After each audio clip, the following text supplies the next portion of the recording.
You know, think about the last meal you ate. I mean, really think about it. The crunch of that fresh salad, the warmth of a good soup, or even just that simple morning coffee. We experience food every single day. It's just a part of life.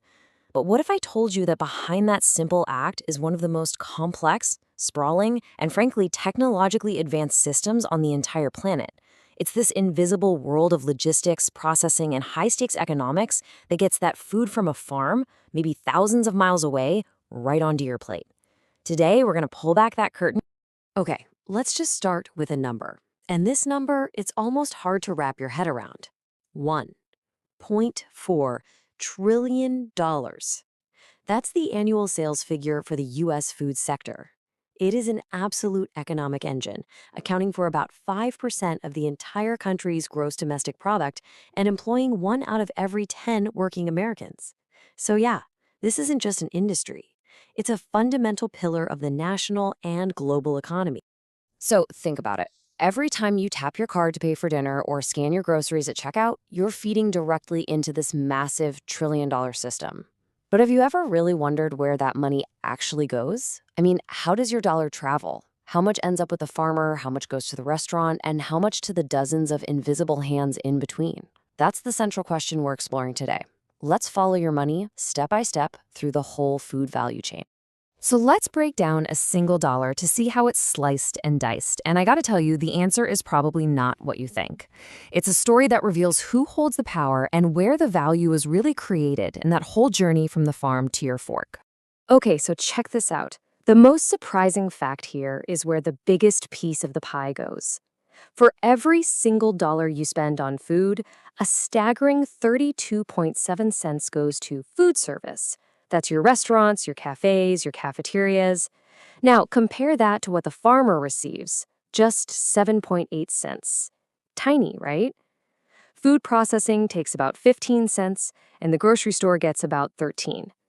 This shows us pretty clearly that we pay way more for the preparation, the service, and the experience of eating than for the actual raw food itself. And here's another surprising twist in the story. While the cost of eating out has claimed a larger and larger share of our dollar, the portion that goes to the companies that actually make the food, the processors, has been shrinking. According to the USDA, it's dropped by over 3 cents in about 2 decades. This signals a huge power shift in the industry, and it's being driven by our changing habits and the rising dominance of the service sector. And that shift in the food dollar brings us to our next chapter, how we as consumers have basically rewritten the rules for the entire industry.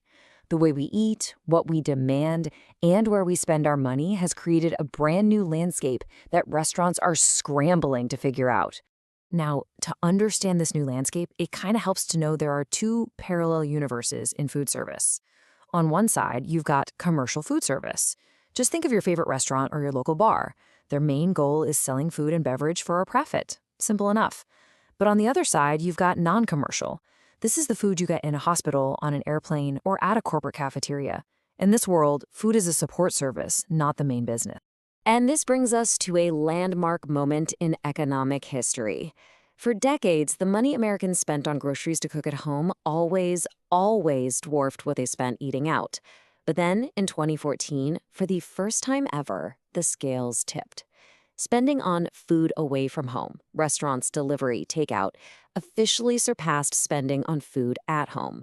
So what's the big deal? Well, dining out is no longer a special occasion. For a huge part of the population, it has become the default way we eat. This new reality has created a hyper-demanding consumer. That's us. We don't just want food anymore. We want an experience. We crave global, authentic flavors. We demand ultimate convenience with meals delivered right to our doorsteps. We expect personalized, data-driven experiences from loyalty programs. We define value not just by a cheap price tag, but by a meaningful experience. And yeah, we want it all, anytime, with all-day dining options becoming totally normal. So how in the world does an industry with famously thin margins meet all these incredible new demands? Well, the answer isn't just hiring more chefs. The real revolution is happening out of sight, in the engine room of the restaurant, what they call the back of house. Back of house, or BOH as they call it, is industry slang for everything the customer doesn't see. We're talking the kitchen, the prep stations, the walk-in freezers, the dish pit, the whole shebang. While the front of the house is all about hospitality, the back of house is pure operations. And it's right here that technology is sparking the biggest transformation in decades. But before we get to the tech, let's just take a second to appreciate the insane complexity the BOH has to manage. Take this one single can of soup, for example. The salt might come from Texas, the pasta from Illinois, the carrots from the Pacific Northwest, the meatballs from South Carolina, and the can itself from one of half a dozen states. Managing this incredibly intricate supply chain is a monumental challenge they face every single day. And this is exactly where the tech revolution comes in. First, they digitize. Instead of messy phone calls and texts to suppliers, restaurants are using e-commerce platforms to place, track, and pay for orders. Second, they optimize. AI tools are analyzing sales data to predict demand, manage inventory with pinpoint precision, and even suggest new products. And third, they automate. Smart, connected equipment, from ovens to refrigerators, can now monitor itself, adjusting temperatures to save energy, and sending alerts to prevent spoilage. It's all about making the kitchen smarter, faster, and way more resilient. Now, this wave of innovation isn't just about solving today's problems. It's about getting ready for the future of food itself. So for our final section, let's take a look at the trends that are just now starting to pop up and will soon be shaping what and how we all eat. According to the market intelligence firm Mintel, there are three major trends that are going to define the next few years. First is fundamentally nutritious, where our whole idea of healthy food is going to be radically reshaped. Then there's rule rebellion, where consumers and brands are going to break old taboos. And finally, hybrid harvests, where the line between nature and technology in agriculture is going to blur like never before. Okay, we've seen how this whole industry operates, from the economics all the way to the tech. Now, let's put that knowledge to the test with a few quick questions. See what you picked up. All right, first up, some industry slang. A chef tells a server they've just run out of the salmon for the night. Is that menu item fired, 86th, or a la carte? What do you think? The answer is B, 86th. It's a classic term you'll hear shouted in busy kitchens. It's just a quick, clear way to let the entire staff know that a specific menu item is officially off limits for the rest of the night. Question number 2. We talked about a huge historic shift in American spending habits. Back in 2014, spending on food away from home finally became greater than spending on what other major category? Was it transportation, entertainment, or food at home? The correct answer is C, food at home.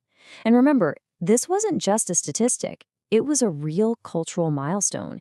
It signaled that the restaurant and delivery industry had officially moved from being an occasional treat to being a central part of the American diet and economy. And our final question looks to the future. We just discussed those three big trends from Mintel. Which one of these is expected to be heavily influenced by the rise of new weight loss medications? Is it rule rebellion, fundamentally nutritious, or hybrid harvests? The answer is B, fundamentally nutritious. And the thinking here is that as these medications change people's relationship with hunger itself, the focus of food is going to shift away from just counting calories and more toward maximizing essential nutrients, things like protein, fiber, and vitamins, to make sure we're staying healthy overall. All right, we've journeyed all the way from a single dollar bill to the future of food. Before we wrap this up, let's distill this incredibly complex world into a few crucial takeaways. So, here's what you really need to remember. First, your food dollar is part of a massive $1.4 trillion economic engine. It's huge. Second, the center of American dining has decisively shifted from our home kitchens to restaurants and delivery. Third, technology, especially in the back of house, is no longer a cool novelty. It's absolutely essential for survival. And finally, the future of what we eat is going to be defined by nutrition, a desire to break old rules, and a brand new partnership between technology and agriculture. And that leaves us with one final thought. You know, the food industry has always been built on human connection, on hospitality. So as kitchens become more automated, as AI starts managing inventory, and as data begins to dictate our dining experiences, we have to ask ourselves, Is the industry gaining incredible efficiency, but maybe at the cost of its human soul? Something to think about the next time you order a meal.